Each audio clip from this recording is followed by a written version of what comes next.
My name is Emil. I'll be presenting on my literature review tomorrow in partial fulfillment of my Ph.D. at the City University of New York. So I work as part of the Alanic Lab at Hunter College. My topic will be on the geopolitical effect on advancing science, how global competition shapes methods in modern materials discovery. So firstly, let's look at transition metals and their importance. So a lot of functional materials are commonly composed of metals and metalloids. They frequently contain critical minerals which are essential to supply chain stability. And these minerals are colloquially synonymous for elements, and they come from, typically oxides, which are traditionally found in nature, and they're later reduced to their elemental form. So if you look at the middle of the periodic table, we have our precious elements, which by definition are uncommon. We also have the lanthanides in particular over on the bottom, the middle of which are pretty hard to separate due to their similar atomic masses and electronegativity. What's of particular interest here are in the middle of the D block and F block elements. They tend to have a lot of unpaired valence electrons, which give rise to a variety of different spin-related properties, such as superconductivity and magnetism, as well as give you functional applications such as thermoelectrics and topological insulators. And it is important to note that you can't get a large number of these unpaired electrons, typically without rare earth elements. So this brings us to the critical mineral supply crisis, in which China supplies globally 60 to 70% of the critical minerals. And from the Department of Interior, we know that 54 of these minerals are considered critical. So the Department of Interior focuses on natural resources, cultural heritage within the U.S., and a lot of different agencies tend to have different interests. So in particular, you have your lithium and magnesium, which are your major components of batteries. You have rubidium and cesium, which are your optical materials, typically used in predominantly military uses. You also have scandium, titanium, magnesium, which is your lightest structurally applicable elements, and you have high performance and mechanical properties there that are used in predominantly aerospace applications. You also have zirconium, hafnium, niobium, and tantalum, which are your refractory elements used for space tech usually. Your P block elements such as aluminum, gallium, silicon, germanium, and arsenic that are your semiconductor-based elements, as well as giving you P-type and N-type doping respectively. You also have tellurium, which is the basis for most efficient thermoelectric materials for energy conversion. And then in group 8, you have your ferromagnetic metals such as cobalt, iron, and nickel. Your platinum group metals such as ruthenium, rhodium, palladium, iridium, osmium, and platinum that dominate sort of your catalysis, your alloy development, electronics, etc. And this leads us to how global policy shapes research revolving around this. So some examples of policies changing sort of your rare earth focus are all these acts and your disputes that end up shaping policies such as the CHIPS Act, the China-Japan rare earth dispute, rare earth export restrictions in response to American tariffs, such as the 7 rare earths have tightened export controls. And it is especially important to note that 68% of rare earth mining and 92% of refining is done in China alone. So all these acts, again, shape policy significantly, whether it be tariffs, export restrictions, or disputes. And a lot of the focus nowadays is to strengthen domestic semiconductor R&D within the U.S. And this, again, shapes the direction of research and science as a whole as we see different research focuses, such as on non-rare earth permanent magnets, as well as germanium-based semiconductors instead of silicon, which, if you remember, is predominantly Department of Energy critical material.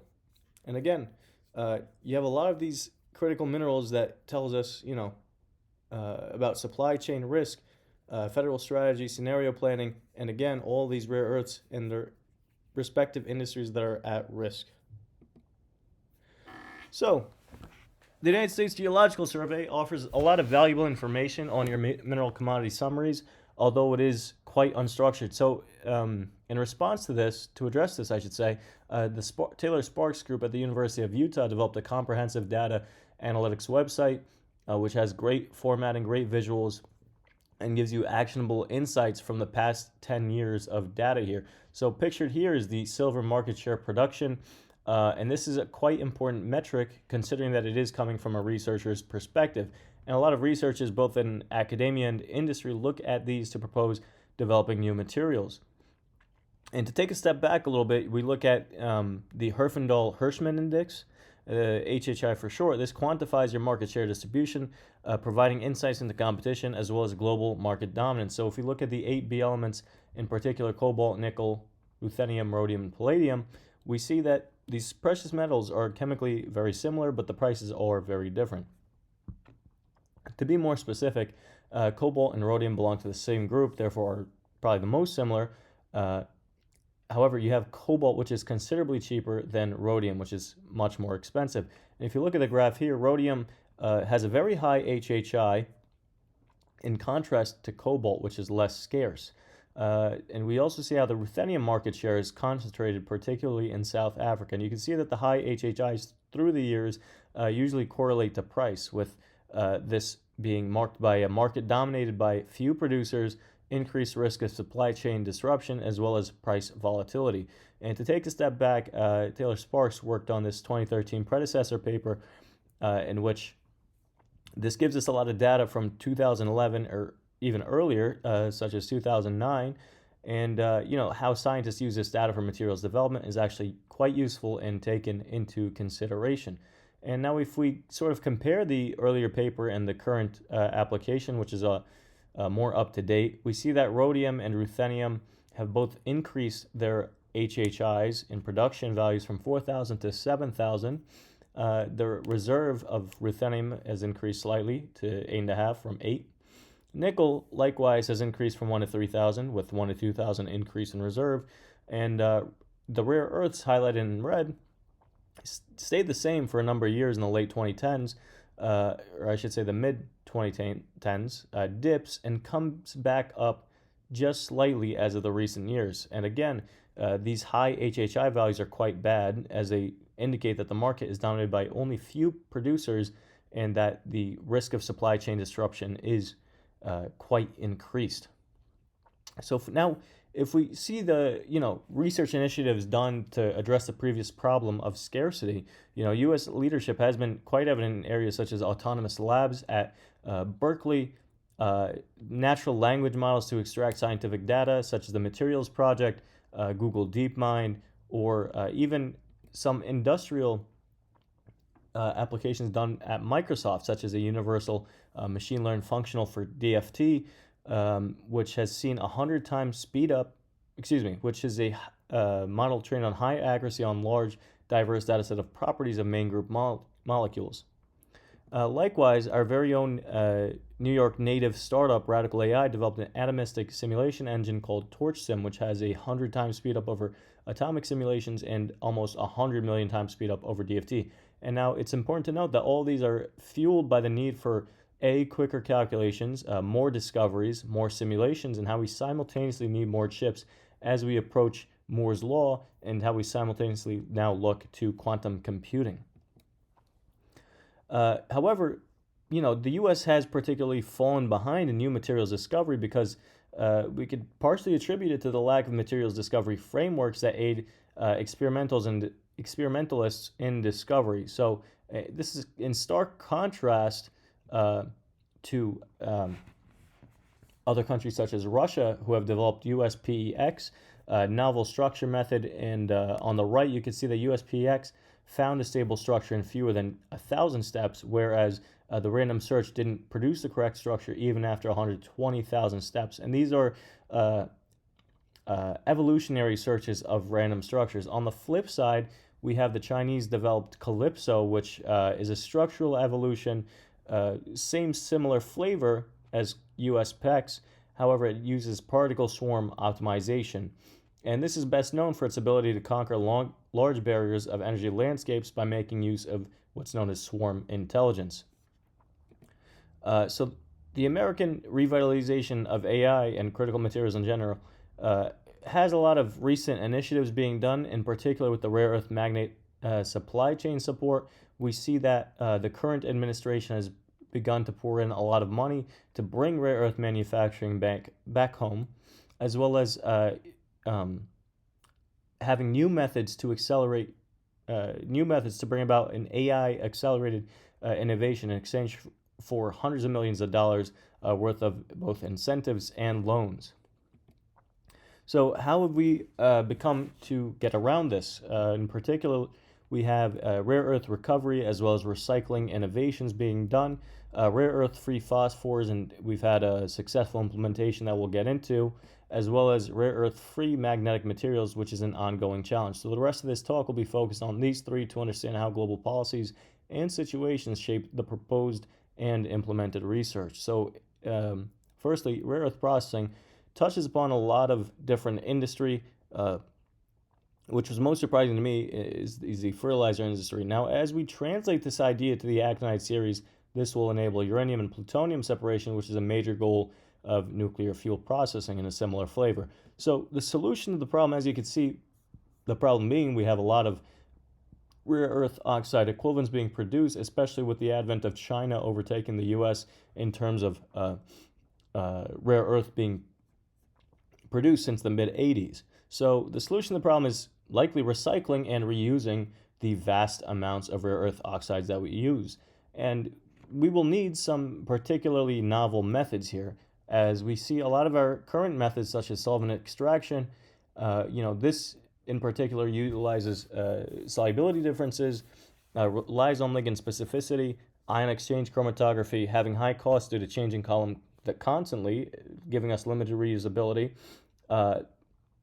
membrane separation using a chemical potential, electrical, or pressure as the driving force, giving us reusability concerns, as well as being difficult to scale up industrial. We also have silica-based sorbent separation, which uses silicon dioxide, however, also has ligand leakage and low absorption capacity versus as compared to polymers. Now, all these methods use quite a large amount of solvent for little purification. Therefore, we need a pretty new method that is cost efficient, and B, can be scaled up quite dramatically. Because in the lab, we really work with just the microgram scale and tend to go to the gram scale in application. So the current methods are there, but the challenge is in scaling up for these tons of rare earth oxides. And this is hard to translate from microgram lab quantities to tons. Again, so we need to develop methods with novel chemistries that are much more scalable. So there's been a lot of industry endeavors for recycling here, more initiatives being subsidized by the government, especially with the private sector involved. Again, rare elements comes in here in terms of its purification, its separation of oxides. We see more members such as Cyclic Materials and Recycle, which focus on recycling end-of-life rare earth materials.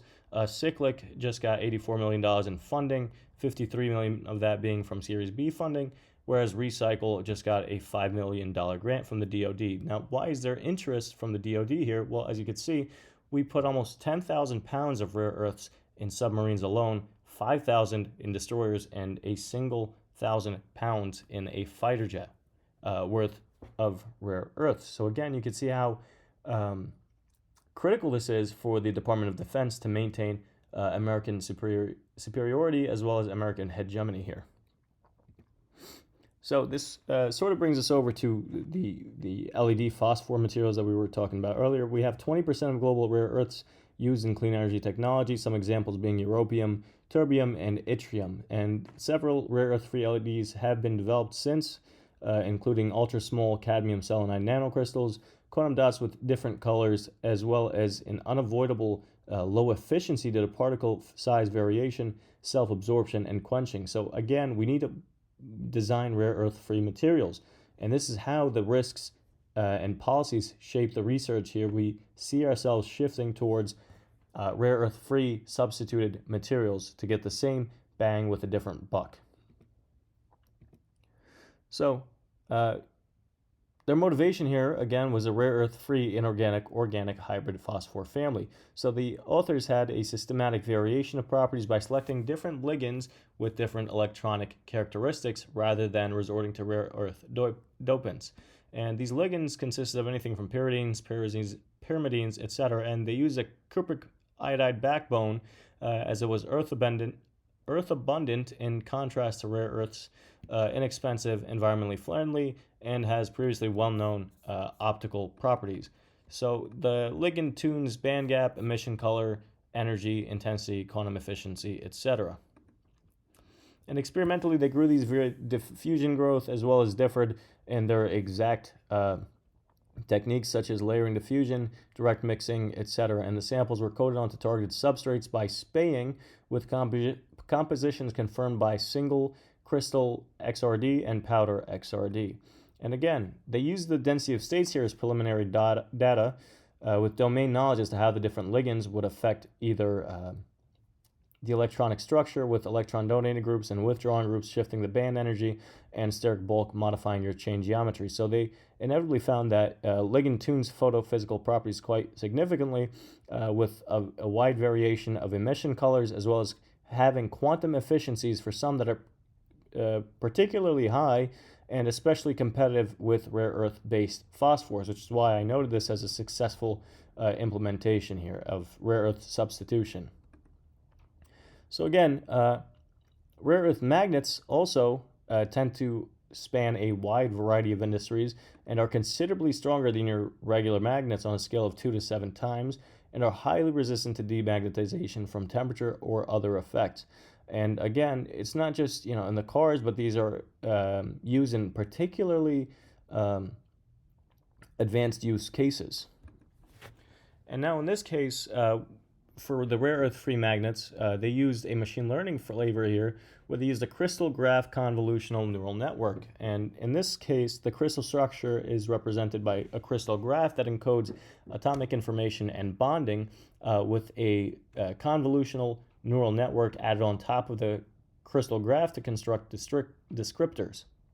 So the first generation model here rapidly screens hundreds of thousands of hypothetical iron, cobalt, boron ternary structures to identify compositions and candidate structures with low predicted formation energies that are then used for subsequent DFT verification. So they trained on 28,000 structures with formation energies freely available, open source from the Materials Project database, and were then able to relax 147 unique ternary structures.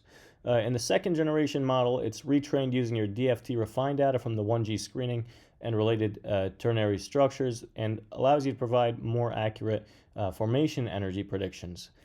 So in this case, they were able to find 36 promising candidates with a hull formation energy as well as a sufficient saturation magnetization greater than or equal to 1 Tesla. And this tells you about your max intrinsic magnetic field strength a material can achieve. They also added a pretty unique twist to this where they used adaptive genetic algorithms.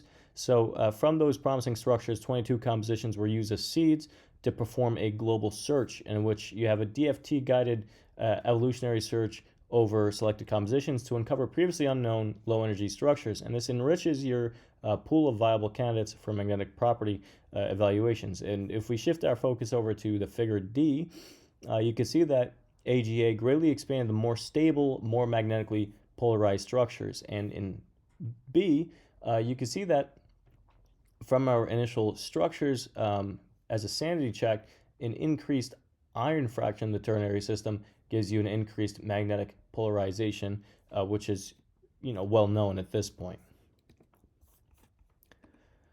So the search output generated a considerable amount of structures as highlighted in figure D, and gave us 7 structures with a large magnetic anisotropy energy, and the iron 3 cobalt boron 2 was chosen to validate as it had the lowest hull formation energy and was dynamically stable in accordance with conducted phonon calculations. So to summarize here, they have this efficient loop with an machine learning screening, DFT energy validation, AGA expansion, all closed with a synthetic validation by experiment.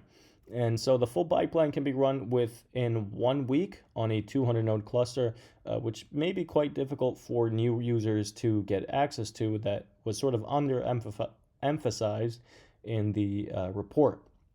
With a total of 593 low-energy, high magnetization ternary structures. So again, they synthetically made this compound with rapid melt quenching, and were able to match predicted stability and magnetic anisotropy. However, not everything is as it seems. Despite how accessible and inclusive the prediction methods are, it should be done under the supervision of domain experts. Now, why is this? Well, the experimental validation is not correct. So they only did powder XRD. And if I could bring your attention over to the intensities of the peaks here, there's quite a big difference between the simulation and experiment. So in particular, site occupancies aren't addressed here, and you can't differentiate between iron and cobalt in powder XRD as they're elements, one electron apart from each other. So saying they're in separate positions usually results in split peaks, specifically in these two instances in the simulation at 25 degrees as well as the main peak at 45 degrees, where you have split peaks in the simulation but not in the experiment. So we decided to do a little digging, and we're able to see that this is actually a better match. Now, it's not a new orthorhombic structure that they predicted.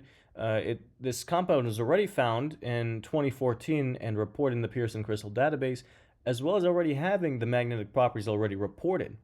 On top of this, you have unaddressed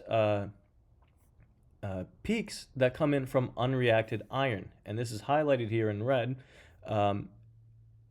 Again, the intensities in this situation match much better, as these were, this is the correct structure. Now, taking this all into account, you can't help but ask, okay, well, let's see something, Let's try generating new materials with ChatGPT. The problem with these natural language models is they will get recommendations from scoured literature, and it can be based on information that's kind of incorrect, such as the previous report, and it'll tend to give silly suggestions, and there's fundamental issues. If you ask this to suggest a boride material, the most promising strong permanent magnet, it'll give you the following. And it looks like this. However, we have quite a few big problems with this. Firstly, I'll give credit where it's due.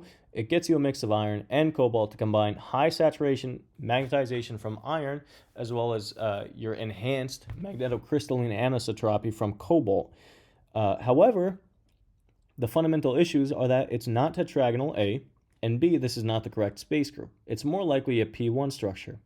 And even bigger and sort of more of a nuanced error here is that you can't have iron and cobalt in separate positions, as it's very unlikely. So based on these very questionable data sets, such as the previous report, you cannot progress with AI methods and applications if we don't critically analyze the data that we feed it. And this shapes your policies and biases towards rare earth-free magnets, methods, and results that we all receive from AI. So again, where does this leave us? Well, open data fuels materials discovery, and proprietary AI could centralize discovery power or slow innovation, as we see with the rise of AI data centers that are powered by important elements and materials. And as we see the rise of this AI bubble discussion and large amounts of money that may or may not disappear, responsible openness is needed in an increasingly nationalized landscape.